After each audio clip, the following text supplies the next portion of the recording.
Hey everyone, welcome to another episode of the Other Side of Addiction podcast. I'm your host, Al Richards.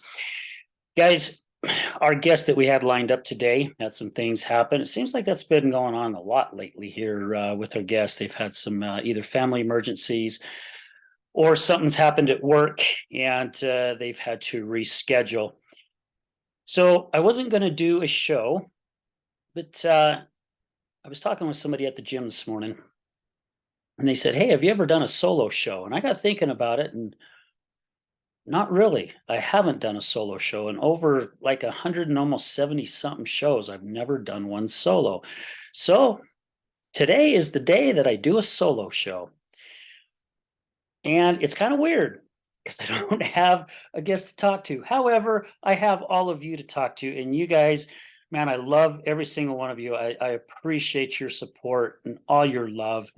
Appreciate all our guests that come in and get very vulnerable and tell their stories, and also a lot of the professionals that we have come on the show and talk about other resources that are out there.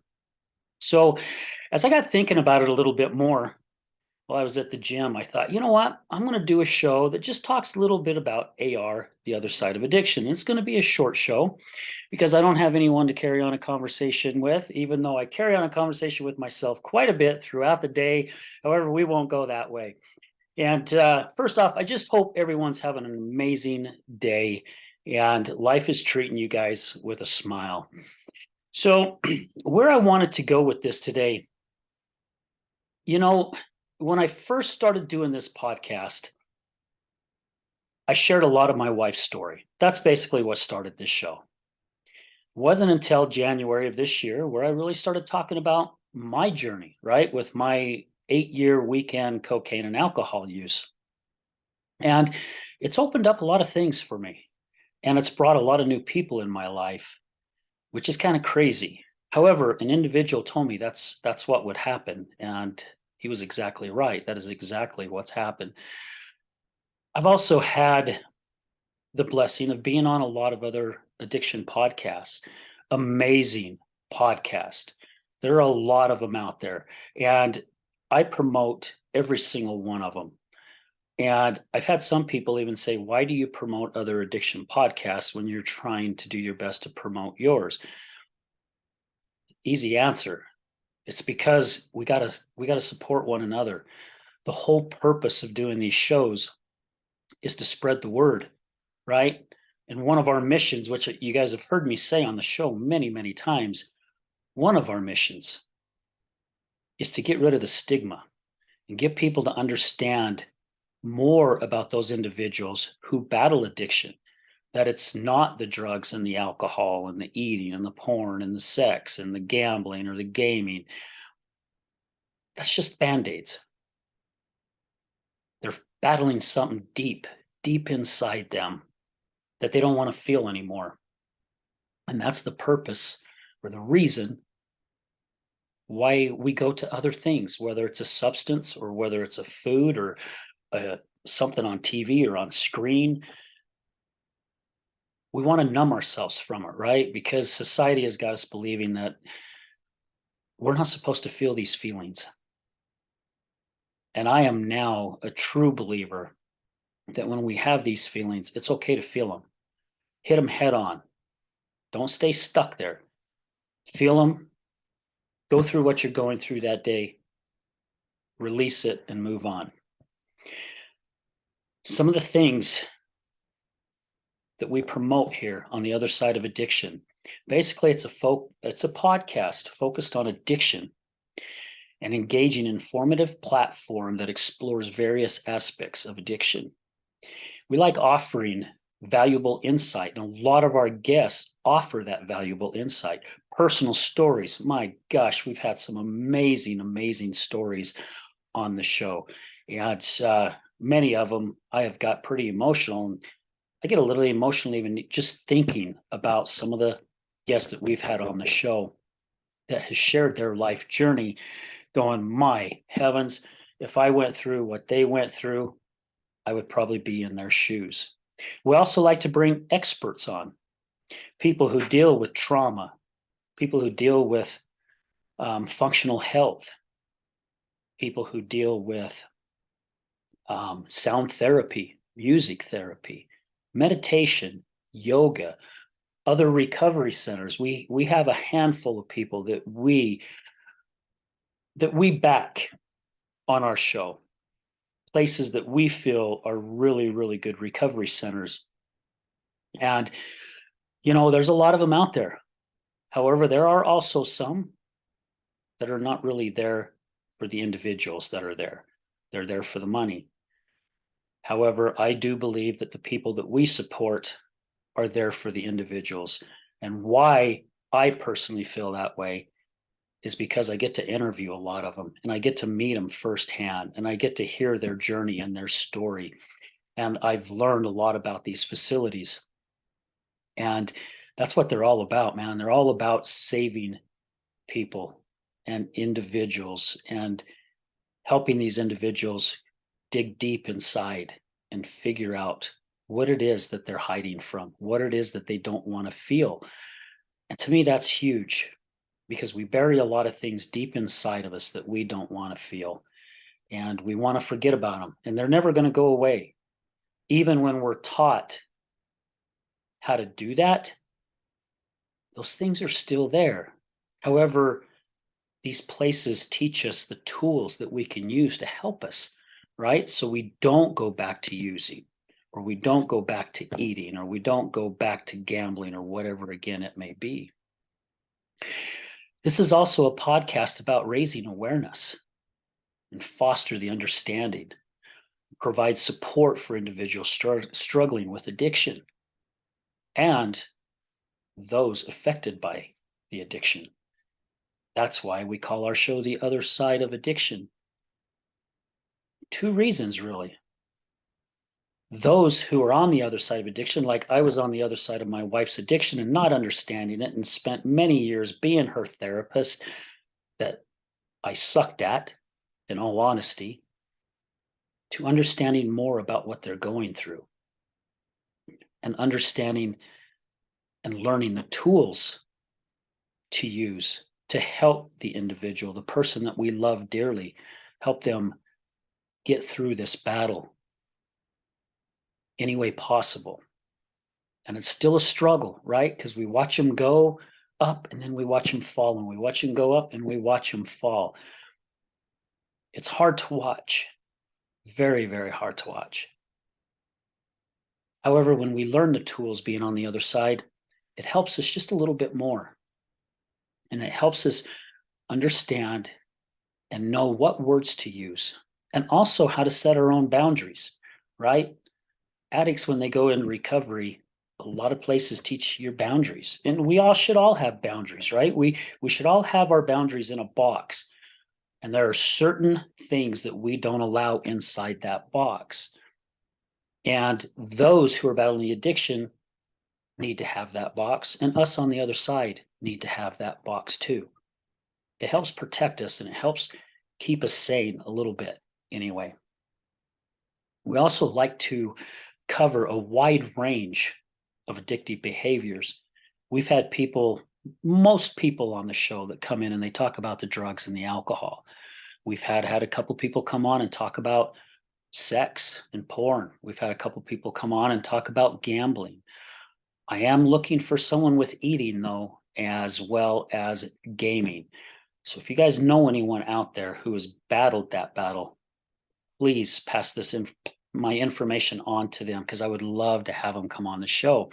And the reason why we like to have a plethora of different addictions, because I want our audience to see that all addictions are the same. You guys have heard me say on the show many, many times that the brain fires the exact same way. It doesn't matter what the addiction is. It fires the exact same way. That goes to prove it's not the substance or the thing. Just goes to prove it. They've done many, many tests on it. They did a test up at the University of Utah umpteen years ago. I don't even know when this test was done, where they brought people in who battle all types of addiction, hooked all the little stuff up to their heads, and actually put them in front of what it is that they were addicted to. And every single person brain fired the exact same way. So we liked to have this wide range, and we would like our audience to understand, again, a little bit more about the addictive behaviors. You know, it's also a podcast about discussing addiction, typically combines a compassionate of non-judgmental approach.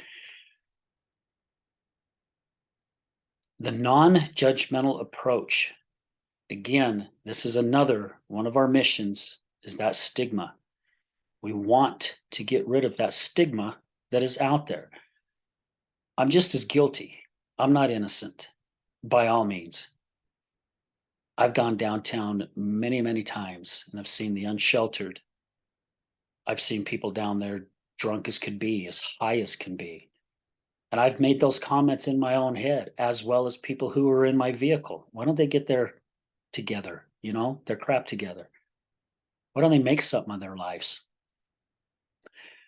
Since I have put myself into the addiction or the recovery community, basically into the recovery community, and interviewing the hundreds of people that I've interviewed, I've got to understand a lot more. And I do my best anymore to not judge. And I'm just talking all around, right? Not just who I see downtown. It's all around. Who am I to go judge somebody that looks different than me, who has different colored skin than me, who has a different religion or political belief than me? It's not my place to judge them. My belief is my belief. Their belief is their belief. And the stigma that individuals have about those who battle addiction, it's terrible. I mean, it really is terrible. You guys have heard me talk about the neighborhood protest that Janan and I went to. And some of the things that I heard people say, I get emotional thinking about it because it was breaking my heart. They don't even know who these people are, who these individuals are. They don't even know their background. They're just automatically wanting to stick a pitchfork in them. And it's bullcrap. We've all got skeletons in our closet. We've all made bad choices in our life. That's what makes us grow, or at least hopefully it makes us grow. So what gives us the right, again, to point a finger and judge someone by the way they look or by the way they act when we have no clue what they've gone through in their life? You guys have heard the stories, man. Our guests have come on and have been very, very vulnerable and has shared some things that really, they want to forget, right? They're talking about something that they have worked their butts off to put in their past and to forget about. And they're willing to bring it up. I've had a few people that I've asked to be on the show, and they've just said no. And it's okay. I accept their no, and I get it. Because their pain is still too deep. The scars. My gosh, the scars that they have on them. It's like, why do I want to relive what I've worked so hard to get away from? And I get it. And it's okay. I appreciate them just as much as I appreciate those that do come on the show and share their stories. So for our listeners who haven't battled addiction, or may even have a family member or a loved one that do, or maybe don't know anyone at all that's battled addiction, man, give your love, your support.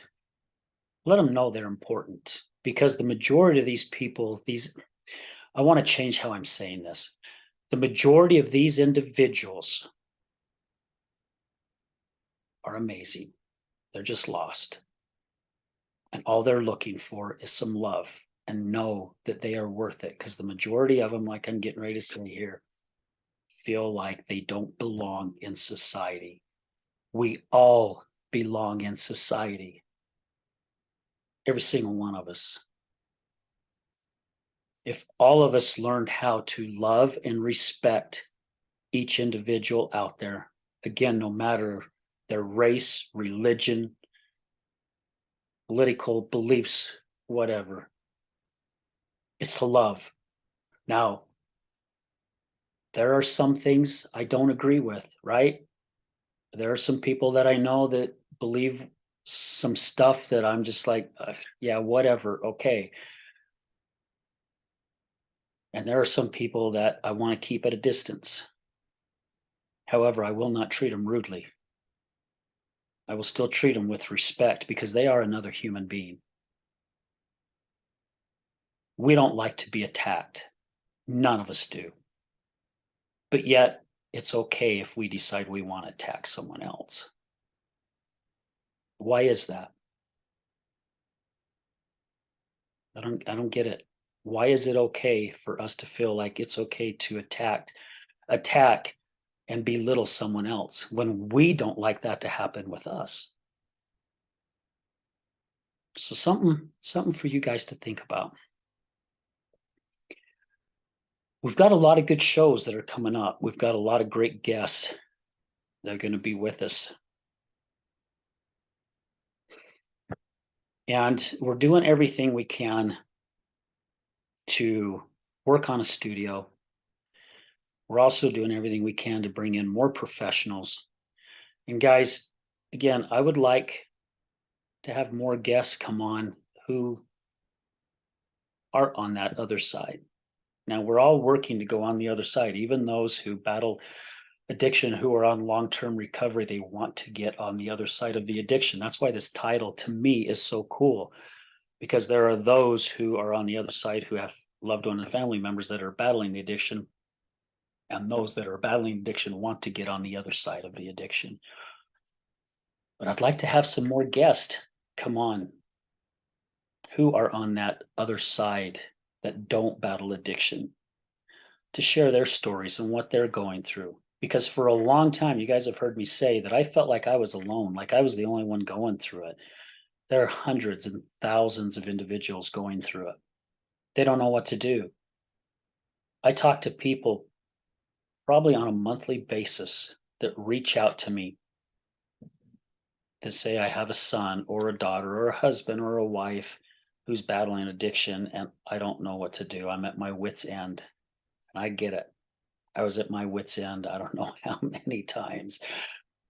Bad enough to think about taking my life.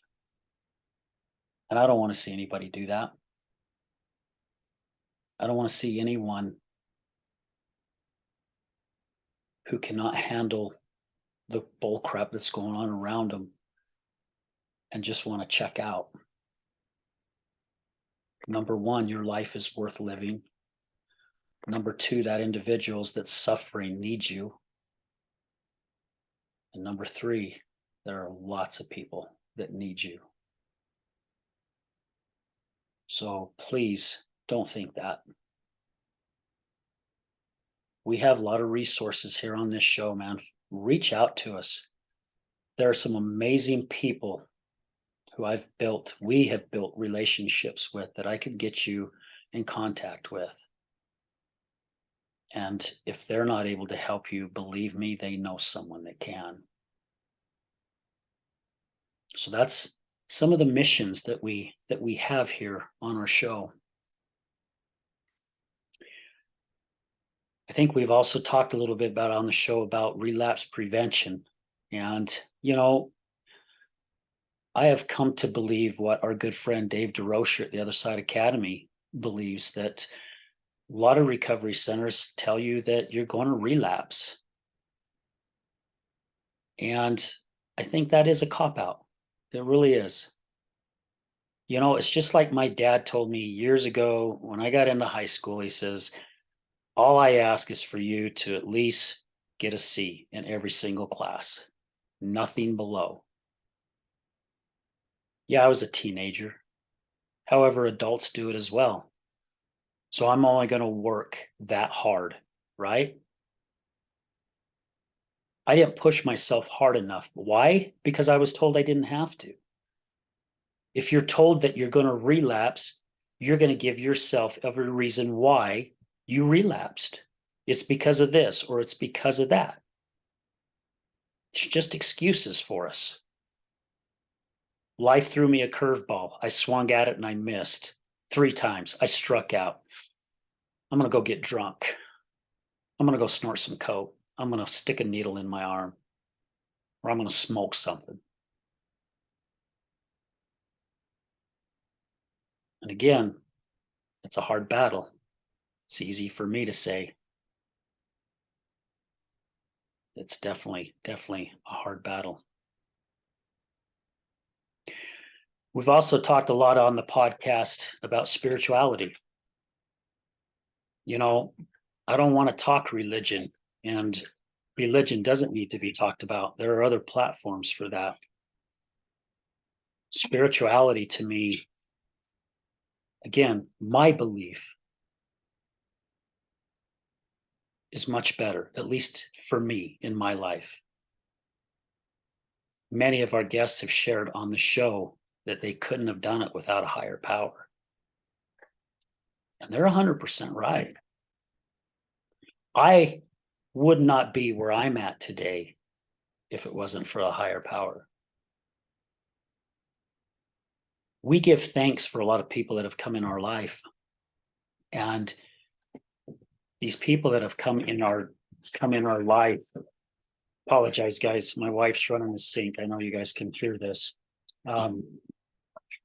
God sent them to us, right? They're there for a reason. Use a higher power, guys, whatever it may be. If you don't believe in God, believe in the power of the universe. If you don't believe in the power of the universe, believe in a mountain, a rock, a pet, something greater than you. It doesn't matter what it is, whatever works for you. You have to have that. You have to have a higher power to help you get through whatever it is that you're getting through or wanting to get through. We also talk about healthy habits. A lot of people in recovery go to working out. They're at the gym all the time. That's like their new addiction. You know, I'm at the gym all the time. I'm at the gym 5 days a week, Monday through Friday. Some days I miss because of work schedules, and I'll do my best to make it up on a weekend. Create healthy habits. Create healthy relationships. Be around people who are positive, who want to make a difference in the world, and who support you in whichever direction that you want to go, unless it's in the addiction, right? We don't want to support people who are in the addiction. I mean, we do in a different way. I guess that's kind of contradicting. We do want to support people. So give them your love. So like I said, guys, this show was basically talking about what AR, the other side addiction, is all about. These are just a few of the things, a handful of things that to me are very important, and to our guests. And it's very humbling when someone comes up to me and says, thank you for what you do, and thank you for making a difference. And guys, thank you. I will say thank you. And I love and appreciate your compliments. There's a long ways to go, a long way. We have to make a change. And it's our guests, this show, other addiction podcasts, a lot of really good recovery places out there, people who are up at our state capitol who are all believing the same thing. Something needs to change. And it's happening. Just in the 2 short years that I've been doing this show, I've already started seeing a little bit of a difference. And it's not going backwards. it's going forward. And that's a great sign. It's just like making a snowball in your hand. It's about the size of a baseball. But if you put it on a hill and start rolling it down, the thing starts growing. And right now, we're making the baseball. So, guys, thank you for all your love. Thank you for all your support. All our sponsors that have helped this show get off the ground. We've got some things in the works that I'm hoping that we can get some more backing that will help us reach these other goals where we can get out in front of millions and millions of people. And even if it only touches 1%, that's still 1%. That's all it takes. Thank you, Resilience Talk Network, for all your support. And again, our sponsors, all our guests, the amazing guest co-hosts that we've had on the show. Just want to say thank you to all of you for all your love and everything that you guys have done to help this show become successful. And we got a long ways to go. And we're going to get there. I am a true believer that we are going to get there. And it's going to be happening pretty soon. So guys, remember, addiction is giving up one thing for everything, and recovery is giving up one thing for everything. We're out.